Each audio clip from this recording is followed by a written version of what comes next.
Chapter 7. Marriage. Marriage is one of the most emphasized practices, sunnah, of the messengers. Allah has said, "And indeed we sent messengers before you, O Muhammad, and made for them wives and offspring." It is disliked to leave this practice without a valid excuse. Narrated that a group of 3 people came to the houses of the wives of the Prophet and asked about his acts of worship. When they were told of his actions, it was as if they considered them little. They then said, "Where are we with respect to the Prophet? Verily, Allah has forgiven for him his past and later sins." One of them then said, "As for me, I shall pray the whole night long." Another said, "I shall fast continuously without breaking my fast." The third said, "I shall remain away from women and will never marry." The Prophet then came and said, "By Allah, I am most fearful of Allah and most conscious of Him. However, I fast and break my fast, pray and sleep, and I marry women. Whoever turns away from my way of life is not from me." If a person fears that he will commit illegal sexual intercourse and he has the ability to marry, then it becomes obligatory upon him.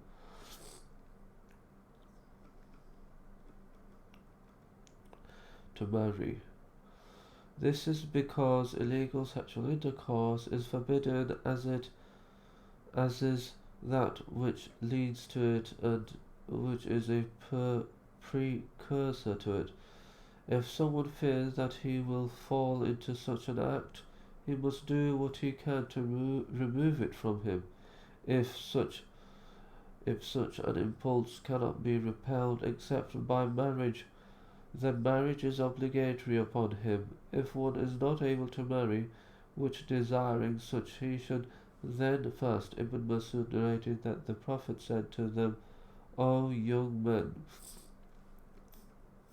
whoever of you has the ability should wed, for it lowers the gaze and protects the private parts. Whoever does not have that ability should fast, and that will be his shield." What woman is best to marry? If someone wants to get married, he should seek a woman who has the following qualities. She should be religious. That the Prophet said, "A woman is married for one of 4 reasons: her wealth, her lineage, her beauty, and her religiousness." So obtain the one who is religious, and may your hands be filled with dust. That is, may you then prosper. She should be virgin unless there is some benefit in marrying a non-virgin, mature woman. The principle is based on the hadith of Jabir, who narrated, "I married a woman during the time of the Messenger of Allah.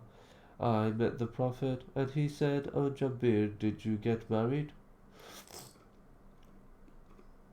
I replied, 'Yes.' He said, 'A virgin or a non-virgin woman?' I said, 'A non-virgin woman.' He said, 'Why not a virgin woman? You could have sported with and she would have sported with you.' I said, 'I have younger sisters, and I feared that she would come between me and them.' He then said, 'Fine, then a woman is married because of her religiousness, wealth, and beauty. So go for the one who is religious, and may your hands be filled with dust. That is, may you then prosper. She should be childbearing.' The Prophet said, 'Marry those women who are childbearing and loving, for I shall boast about your numbers among the nations on the day of judgment. What man is best to marry? In the same way that men should seek women like those we just described, the guardian of the woman should also seek a pious man to marry the woman he has authority over. Narrated that the Messenger of Allah said, if someone whose religion and character you are pleased with comes to you to marry your daughter or ward, then marry her off to him. If you do not do so, there will be commotion on the earth and widespread evil. There is nothing wrong with a person offering his daughter or sister to a virtuous person